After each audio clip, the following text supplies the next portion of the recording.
एक फेकू ने कहा, यार ये शादी का क्या मतलब होता है? पप्पू बोला, धूमधाम से खुद की सुपारी देना। रमन नाम के एक आदमी ने अपनी पत्नी और 9 बच्चों के साथ अपने पड़ोसी के घर डिनर पर गया। पड़ोसी ने कहा, लज्जा नहीं आई?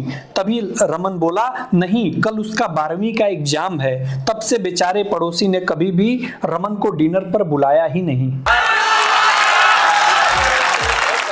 2 मित्र थे।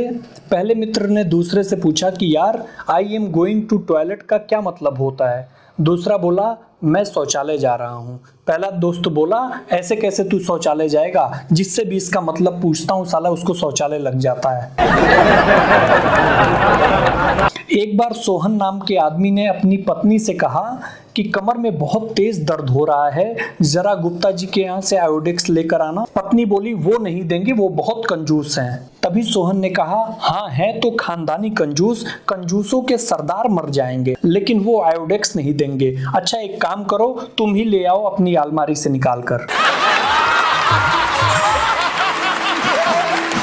एक दोस्त ने दूसरे दोस्त से कहा कि यार, मुझे तो यकीन ही नहीं हो रहा है कि तूने अपने घर बुलाकर मुझे इतनी अच्छी दावत दी। दूसरा दोस्त बोला, यार ये तो मेरा फर्ज था।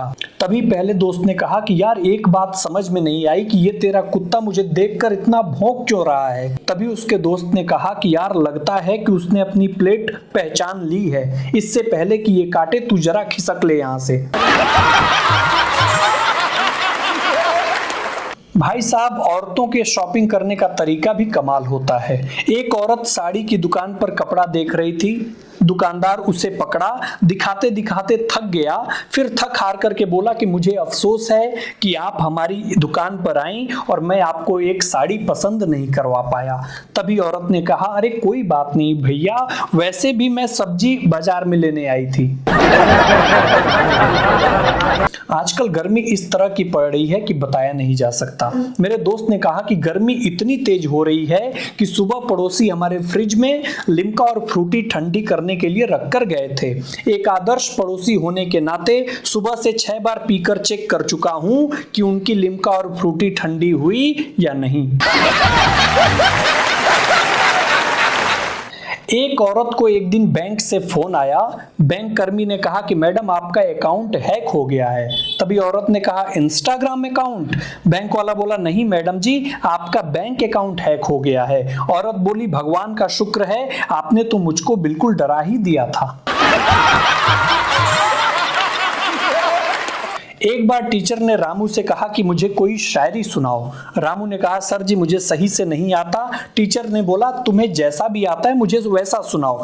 रामू बोला कि कभी प्यासे को वाटर पिलाया नहीं, बाद क्वार्टर पिलाने से क्या फायदा। टीचर, अबे काम के वक्त मेरा ध्यान मत भटका। एक बार पप्पू नाम का एक लड़का अपने पैर में एक काला और एक सफेद जूता पहनकर स्कूल आया। टीचर ने कहा, घर जाओ और जूते बदल कर आओ। पप्पू कहा, कोई फायदा नहीं है सर, वहां भी एक काला और एक सफेद जूता ही रखा है। एक दिन एक टीचर ने एक बच्चे से पूछा कि स्कूल क्या है। उस बच्चे ने बहुत ही शानदार जवाब दिया और बोला कि स्कूल वो जगह है जहां पर हमारे पापा को लूटा जाता है और हम मासूमों को कूटा जाता है। एक पति ने अपनी पत्नी से कहा कि इस महीने मैं तुम्हें और पैसे नहीं दे सकता हूं। तभी पत्नी ने कहा कि आप मुझे बस 500 रुपए उधार दे दीजिए, आपकी तनख्वाह मिलने पर मैं आपको वापस कर दूंगी। विदाई के वक्त दूल्हे से दुल्हन ने कहा कि देखिए, आपकी वजह से आज मेरे घर वाले रो रहे हैं। तभी पति ने कहा उसके पति ने कि ये तो रिवाज है पगली। पत्नी ने कहा, नहीं, अब देखिएगा मैं आपको जिंदगी भर रुलाऊंगी। एक बार एक टीचर ने बच्चे से पूछा कि बताओ, पति और पत्नी में ताकतवर कौन होता है? बच्चे ने कहा, सर जी पत्नी होती है, क्योंकि पति उसे लेने पूरी बारात लेकर जाता है और पत्नी शेरनी की तरह अकेले आती है। दो लड़कियां भाई साहब कल दिल्ली के बस में लड़ाई कर रही थी कि पहले कौन सीट पर बैठेगा। तभी कंडक्टर ने बोला, अरे क्यों लड़ रही हैं, आप दोनों में जो सबसे बड़ी हो वो बैठ जाए। पूरे रास्ते भाई साहब दोनों लड़कियों में कोई नहीं बैठा।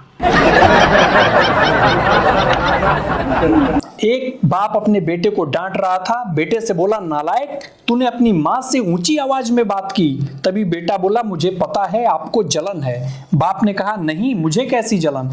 बेटा बोला, क्योंकि आप ऐसा नहीं कर सकते इसलिए जलन है। एक बार एक पत्नी पति के पास रोमांटिक अंदाज में आकर के बोली कि मेरा वजन कैसे कम होगा।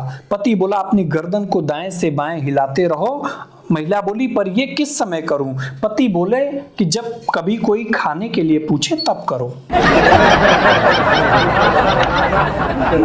एक दोस्त ने दूसरे से बोला, ओए सुन, सेकेंड ईयर का रिजल्ट आ गया क्या।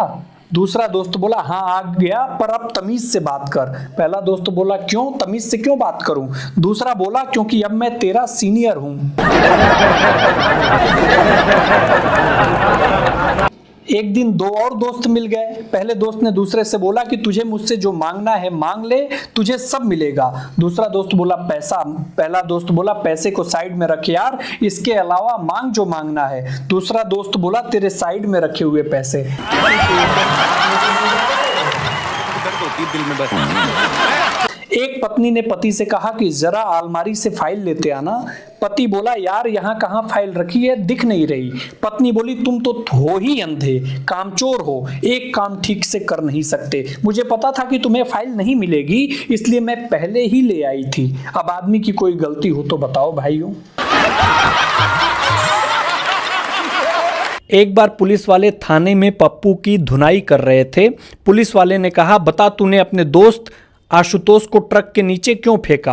पप्पू ने कहा कि साहब वो तो खुद ही मरने वाला था, इसलिए मैंने फेंक दिया। पुलिस वाले ने कहा, तुझे कैसे पता कि वो मरने वाला था। पप्पू बोला कि वो अपनी शादी के कार्ड बांट रहा था। पुलिस वाले ने कहा, छोड़ दो इसे, ये बेकसूर है। वो पिछले दिनों नई नई शादी के बाद पत्नी के हाथ का खाना पति ने पहली बार खाया। मिर्च अधिक तेज थी, फिर भी वो बात बिगाड़ना नहीं चाह रहा था। पत्नी ने कहा कि खाना कैसा है। पति बोला, खाना बहुत अच्छा बना है। पत्नी बोली, लेकिन आप रो क्यों रहे हैं। पति ने कहा, खुशी के कारण। पत्नी ने कहा, और दूं। पति ने बोला, नहीं, मैं ज़्यादा खुशी बर्दाश्त नहीं कर पाऊंगा। एक दामाद ससुराल गया और 14 दिनों से ससुराल में था। सास ने कहा, दामाद जी वापस कब जा रहे हैं। दामाद ने कहा, क्यों। सास ने बोला, बहुत दिन हो गए इसलिए पूछ रही हूँ। दामाद ने कहा कि आपकी बेटी 6-6 महीने हमारे यहाँ रहती है, सो। सास ने कहा कि वो तो वहाँ ब्याही गई है। दामाद ने कहा कि क्या मैं अपहरण करके लाया गया हूँ। एक आदमी ने दूसरे आदमी से पूछा कि बारिश होने से पहले बादल गरजते क्यों हैं। दूसरा आदमी कहा कि बारिश से पहले बादल इसलिए गरजते हैं कि अगर घर में बेसन, प्याज, मिर्ची ना हो तो जाकर ले आएं।